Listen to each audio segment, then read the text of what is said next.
Hello and welcome along to the Andrew Eborn Show, where I'm delighted that my guest is yet again the fabulous Madhi Gilbert. How are you, Madhi?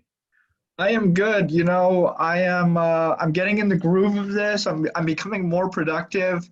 There was a while where I was sort of slow on things and I was hesitant, to be quite honest, to get into virtual magic. Because it seems, when the pandemic first started and everything was put on lockdown, many of the events were canceled. A lot of people just transitioned instantly to online events. And to be quite honest, I look at a lot of these online events and they weren't up to par. A lot of them were not up to par. So I didn't want to join that bandwagon. So what I have been doing is really sitting down and working on virtual magic. And I did a little bit for you one time, and it's just a growth of that, of just performing magic for groups of people. And I primarily use Zoom. And the amazing thing about the Zoom, they keep updating it. So now you can, instead of just having, a group with multiple windows, you can spotlight people. You can spotlight yourself, but you can spotlight another guest, or you can spotlight yourself and multiple guests, or just other guests. So you could have, 4 spectators or 3 spectators, or, however, whatever number you want.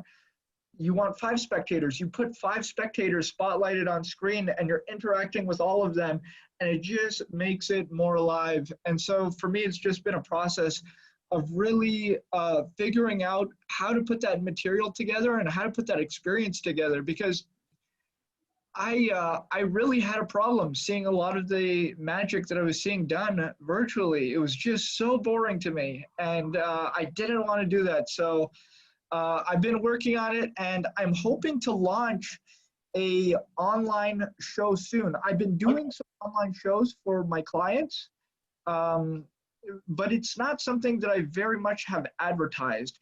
But I want to launch a show. It's going to be a full show. It's going to have a title. It's going to have a poster. It's going to have everything. And we're going to sell tickets to it. It's going to be for the public, and you'll be able to buy tickets.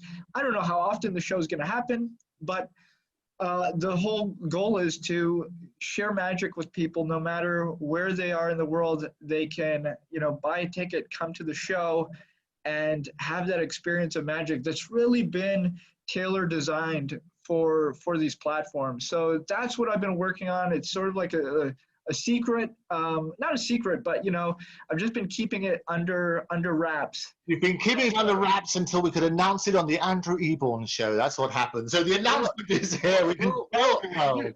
Here's what we'll do. When it launches, we'll do an episode and we'll give you a full preview of the show. And maybe we can even invite some people into the Zoom. Yeah. We'll have a contest or something, and we'll have some lucky guests who can join us, and you guys can have a preview. Maybe we'll do, I don't know, maybe 10 minutes or so of the show. Oh, that'd be amazing. See more of that. But other than that, it's been good. Right now, everything is digital. Everything is digital. I'm not used to it. So I've been updating my website, learning more about SEO, all the text and everything. Right. And just putting a lot on my website. I have a ton of articles that have been written about me through different magazines, through different newspapers, all over the place. But it's always been scattered throughout the internet, and none of the traffic was coming towards me. So I'm pulling it all.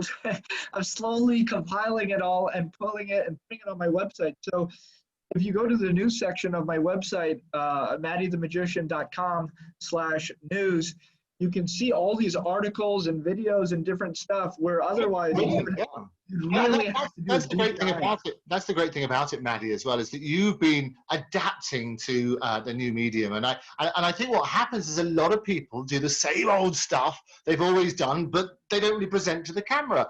And it's a very different experience. And what I love about you, you can work the biggest stadium, and you have done, we've seen that show that you do, and you can work on television, but you can also interact on Zoom, and you tailor your material. That's the key, isn't it? You tailor your material to the media.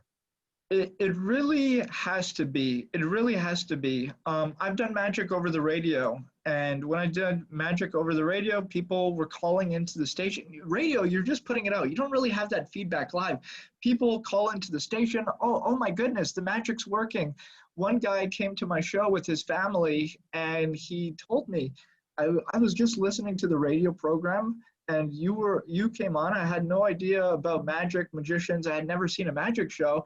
And you said, oh, go grab a deck of cards and we're going to do this. And I walked the guy, I'm presenting the magic trick. Everybody's following along at home. The guy is doing the trick, not really expecting anything to happen. It works. The magic happens in his house, in his hand, over the radio. He falls out of his chair and starts screaming. And so he came to the show with his whole family, and he told me the story. Like, I brought my whole family. I was screaming alone in my house. Everybody was wondering, is there a fire? What's wrong? I'm like, no, it's magic. I don't know. So that's the experience. And it's really hard. To be quite honest, it's very hard because we've all seen these, we've all experienced these self-working tricks. It's very easy to make things boring and to make things too procedural and, at a point where people are just engaging and following intellectually, but they're not connecting emotionally. So a lot of my work is really trying to find how to connect people emotionally to it and how to create sort of a roller coaster. You need different emotions, you need different focal points. You can't focus intently and follow instructions for 60 minutes, right. Or you can watch a screen for 60 minutes.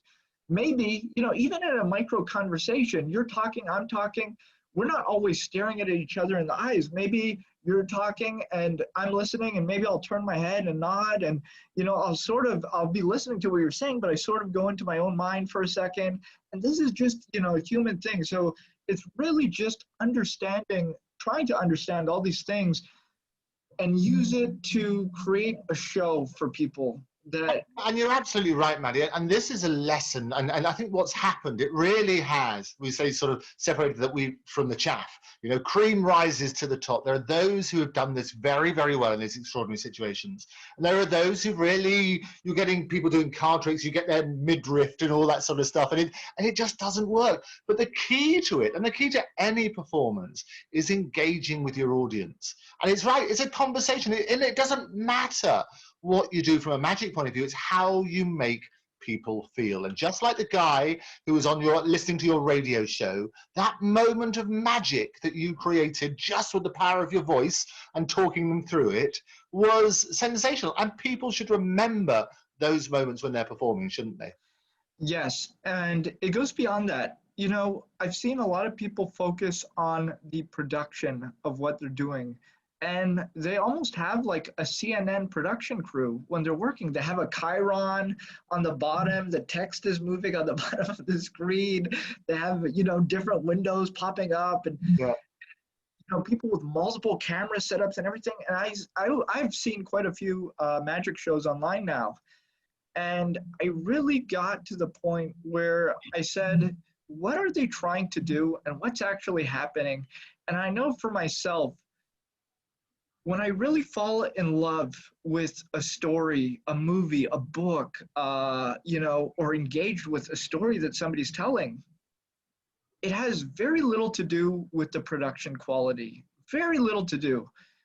You can have the most highly produced, overproduced, $200 million Hollywood movie with, the greatest CGI in the world, and there's no connection. Or on the other extreme of that, you can just have, somebody with an old handheld, video camera in the 1980s, and they're talking to real people, and it could be the most engaging thing in the world, something that you care about, something that affects you deeply. And so when I look at it that way, I've tried to take that approach to what I'm doing. And in my magic shows, ordinarily, I make the audience a part of the show. The audience is always the co-star of the show. Well, they go on the journey with you, and I think that's the key. And you're right about movies, because it's so, the one thing you must never cut in the budget is the storytelling, because you can see the difference. Even with, tell that to Hollywood. Tell that to somebody. We've seen some extraordinary movies which have had A-list celebrities and $100 million. Cats was a prime example. But you mess up, and it's also actually a great story, but it was a rotten production. And either because it was over, it wasn't quite perfect enough, all pun intended, or whatever sort of happened, it missed those elements. And you're right. People at home with all their text and the jizzing, that's all the other bits and pieces and the jazz and everything else, are never going to be able to replicate what they can do in a TV studio. What they can do is let people have a peek beneath the kimono to look at their personality and to engage. And if you engage, that's the journey, isn't it? It is. And we're doing it live. So I look at a lot of magic TV shows as well. And this is a whole other topic, but I just want to briefly dive into it. So you see some of the most engaging TV specials, like David Blaine, his work on TV, which I'm a very big fan of. Most of it was just shot with one camera. There's one camera angle. And it's sort of behind him or to the side. It's never really just facing him head on. You're seeing people interact. The audience is a star of the show, and they're filming constantly because they have such a low production setup. They can shoot all day. They can shoot for 8 hours just walking on the street because you just have a cameraman, right? It's not, you don't have, a whole. And the problem is, which I see with a lot of magic shows that are filmed today, and they're produced by big production companies and put on big networks, is they're overproduced. So, they'll do what most people do for production. They'll do casting. Right. They'll rent a venue. They'll have their camera team. They'll probably have at least 4 cameras on set shooting. And because it's so highly produced, they're spending so much money, they're only able to work with that one take. You're bringing an audience into a warehouse and you're going to perform, a piece of magic for them. You only have one take. Think about that. And so you see, they have to oftentimes use the takes that are not the best takes. And I just think about this, and I think about a lot of things, and I think about how it affects what we're doing. We're doing live stuff. That's all with one take. When you're doing live, we know that the audience is a lot more forgiving than watching, a fully produced thing.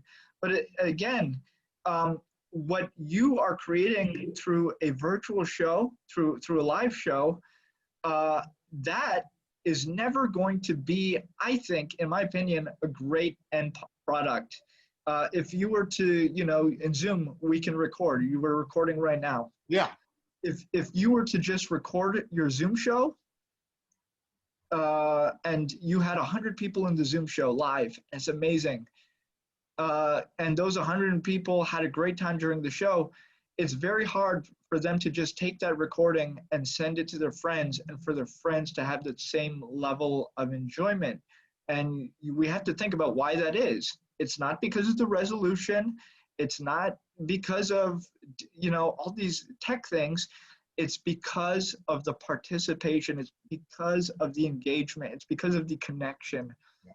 And so when you think about that and you realize that your whole focus shifts onto, how do I connect over this platform? How do I engage so that people aren't just watching me on a screen and they're not just watching a pre-recorded video? How do you get them to be a part of it?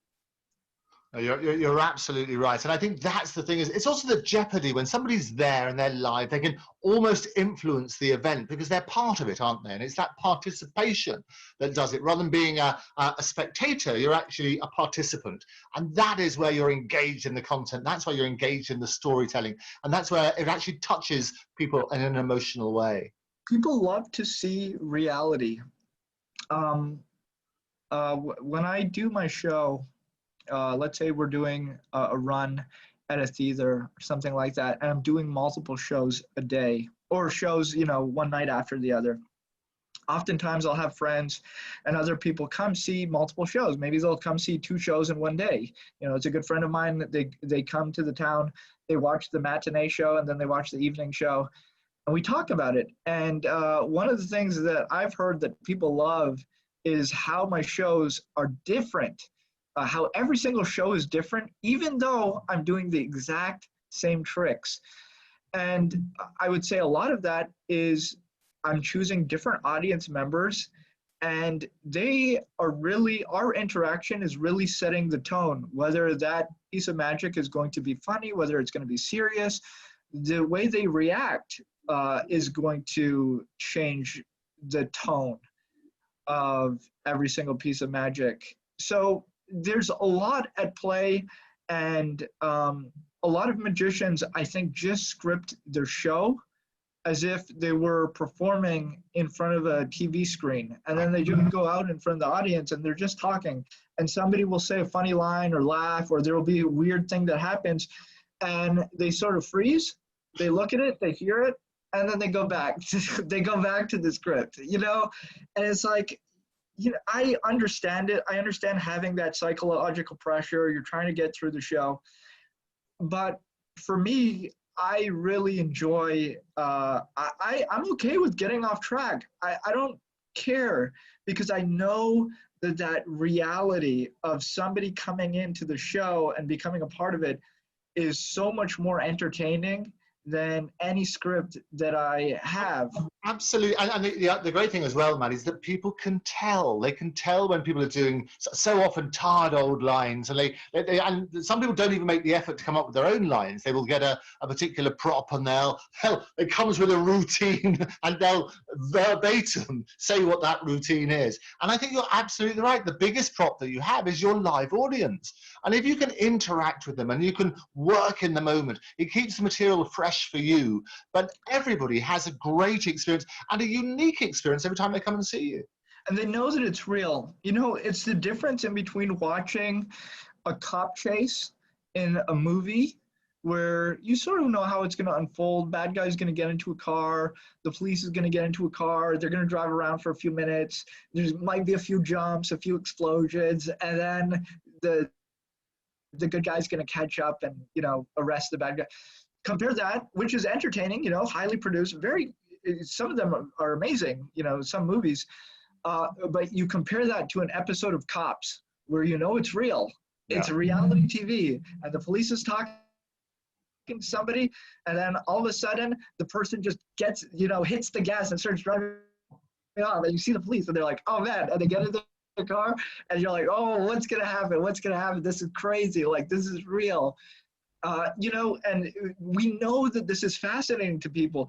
Every single time that there's a police chase in the US, in these big roads out in California, out in LA, they have the police helicopters, you know, following the cars, and you see them. Sometimes the police chases last for hours, and you look at the statistics, the viewership, people are watching it nonstop. Even I find myself, I'm scrolling through the TV channels, I see a police chase.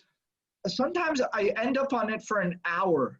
I'm just watching it, and like, it could be over in 30 seconds. It could go on for 3-4 hours. I have no idea, but I want to see what happens live, because you know that it's real.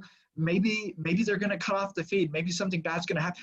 You want to be there. It's the same reason why people want to see somebody walk on a high-rise wire, you know, across 2 buildings, and they want, you know, they don't want to see a video of it after. They want to see it live. They want to be there in the moment. Something happened. I want to be there. I want to see it. No, absolutely. Well, Madhi, it's an absolute pleasure. We're going to get you back. When's your show coming up? When's your Zoom show going to be ready? Soon. I don't know. I don't want to say a date. But it's going to be soon. Right now, I'm just preparing everything, and I want it to be as good as possible, so I will let you know. I'm not going to rush it. I'll let you guys know when it's ready. And hungry. We're all hungry for the preview, as promised, so that'll be good. We'll bring you back for that. But Madhi, for now, thank you so much for being my guest. Thank you for having me. Take care. Bye-bye. Bye. So thank you very much to my special guest, Madhi Gilbert. Always a pleasure to have him on the show. And we will be having a live and exclusive little sneak preview into one of his shows coming up very, very soon. In order to miss that, you don't want to do it. Do not miss it. It'd be a disaster if you were to miss it. What you have to do, you have to subscribe to Octopus TV. Do that now. Go along to YouTube. Subscribe to Octopus TV. You can follow. You can tweet at Andrew Eborn at Octopus TV. But for now, thank you very much to Madhi again. And thank you to you for joining me. I've been Andrew Eborn. You've been great. I'll see you next time. Bye-bye.